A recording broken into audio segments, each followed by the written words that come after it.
Андрат крапіва, шэпча бабка, шэпча. Шэпча бабка ціха, шэпча бабка шчыра у лопушное вуха племяннога кныра. Толькі шэптаў слухаць нешта ён не хоча. І абвялі вушы, і заплюшчыў вочы. Можа, на бабульку сорам яму глянуць, мо такія шэпты, што аж вушы вянуць. Шэпча бабка свінцы, шэпча так ціхутка, мо ці не вяселле ей нашэпча хутка. Мо ці не пра хлопца маладзіца марыць, ці бабулька проста хоча папляткарыць. Мала што бабулька нашаптаць умее, свінка не барака, толькі ружавее.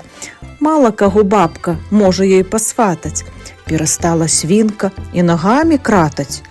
І ніякіх шэптаў свінцы ўжо не ўцяміць, і сказала бабка, вечная ёй памяць. І спяшае бабка з дапамогай скорай ад памёршай гэты да другое хворай. Націрае соллю і шапоча ціха, каб свіні ніколі не чапала ліха, і свіню мацёра ўжо з хлява выносяць. Сам загадчык фермы па свіні галосіць. За свінёй і кныр валакуць у яму, пахавалі тату, пахавалі маму, засталіся дзеці бедныя сіроты, ды і тых панеслі хутка за вароты. І Макар Дардынскі, і дардынскі Янка лаюць, прыбіраюць бабку ашуканку. Ах ты, бабка ведьма, што ж ты нарабіла? А была ў нас ферма, ёжа ў нас магіла. Вось як возьмем, бабка, мы цябе за шкірку. Мусіць, нашаптала ты не ў тую дзірку. Не свянцоны соллю, мусіць, націрала. І праз тваю ласку мы цяпер без сала.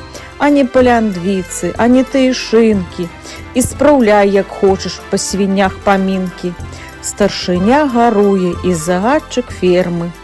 Чым жа супакоіць можам іх цяпер мы? Чым жа іх уцешыць? Ад такога гора будзе ім уцеха слова пракурора.